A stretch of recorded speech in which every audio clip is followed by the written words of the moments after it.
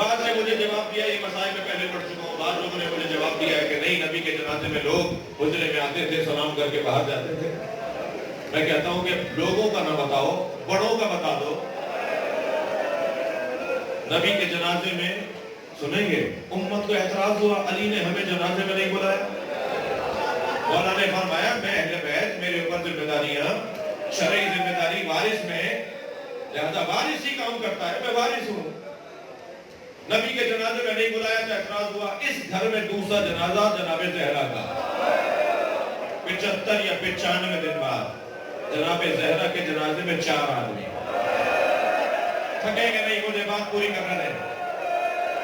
سیدہ زہرا کے جنازے میں 4 آدمی، رات کی تاریکی میں دفنا دیا۔ امت کو اعتراض ہوا کہ اہل بیت نے ہمیں جنازے زہرا میں نہیں بلایا۔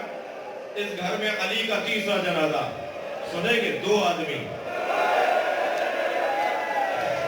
3 جنازے پنجتن کے ہو چکے، جن میں اعتراض ہو رہا ہے کہ اہل بیت ہمیں جنازے میں نہیں بلاتے۔ بڑی آرزو تھی نا ہونے والوں، بہت عرصے سے کہہ رہے تھے نا کہ ہمیں جنازے میں بلاؤ۔ یہ اہل بیت کا پہلا جنازہ تھا جو حسن مولا کا، تمہاری